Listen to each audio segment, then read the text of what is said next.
Welcome back. In this lesson, we're going to be learning about diphthongs. Now, what are diphthongs? Well, it's just a fancy word for a vowel that is actually a combination of two vowels. And it's simpler than it sounds. To pronounce a diphthong, which again is just a combination of two vowels, simply say the first vowel on the left, followed by the second vowel on the right, quickly. And for stroke order as well, simply write them in their regular stroke order, first writing the left vowel and then writing the right vowel. So we're going to be learning 7 diphthongs in Korean, starting with our first one right here. Our first diphthong is a combination of the vowels and e. Ui, ui, ui, ui. That's how it's pronounced, simply reading the two vowels in order. Ui. So let's add our empty consonant and see it as a full syllable. Ui, ui, ui. There are some exceptions with this diphthong. When it's used with the empty consonant, it can be pronounced as ui. However, whenever this is used with any other consonant, most often it just gets simplified to e. So, if you were to take the consonant here in our second example, instead of getting hui, you just get he. This makes it a lot easier to say. So you really only need to say ui whenever it's the exact syllable, ui, with the empty consonant. The next diphthong we have is a combination of the vowels o and a. Oa, oa, wa, wa, wa. We get wa. And if we add the empty consonant, we can see the full syllable wa, wa. Our next diphthong is a combination of the vowels u and o. Wo, wo, wo. And we get, with the empty consonant, the syllable wo, wo, wo. The next diphthong is a combination of the vowels u and e. Ui, ui, we, we.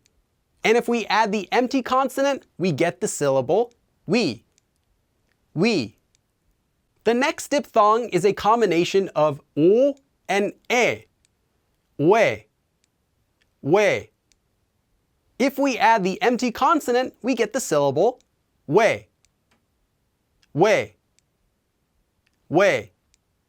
Now, this diphthong is kind of a trick. It's actually not a combination of o and e. Originally, it would be a combination of the sounds o as well as e. So, we, we, we. So if we add our empty consonant, the sound of this is the exact same as the diphthong we just did, we. The next diphthong we have here is a combination of the vowels u and e. Ue, ue, ue. Notice that it sounds almost the exact same as the previous two diphthongs we just did. Feel free to say it the same way, but you still need to know how to write it because words will use different spelling even though it might be pronounced in the same way.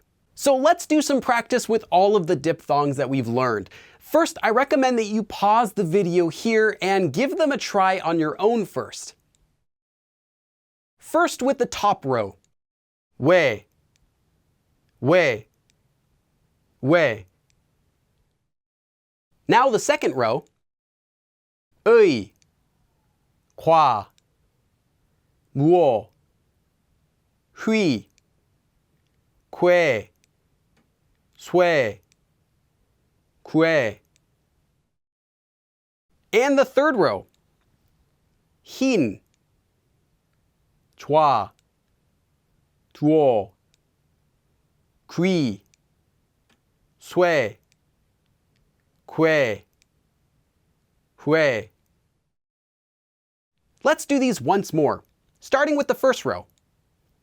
We, we, we. Now the second row. Ui, kwa, wo, hui, kwe, sui, kue. And the third row. Hin, chua, tuo, kui, sui, kue, 회. Okay, one more small note before we finish all of the letters in Hangul, and that is the names of the letters themselves. To make the name of each of these letters, take the consonant itself and attach the vowel I.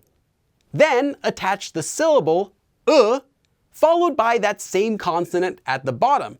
So let's take a look at this letter, for example. We have the nian, which is made by taking it and attaching I. So we get ni. Then we attach the syllable ni, followed by that same syllable at the bottom again.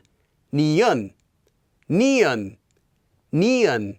That's the name of that letter that kind of sounds like an N.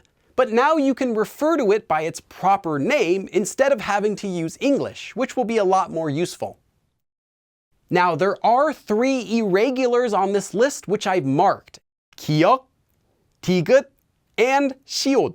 But the other ones all follow this same formula. For vowels, it's also quite simple. You simply add the empty consonant and then read the vowel as usual, as we've been doing so far.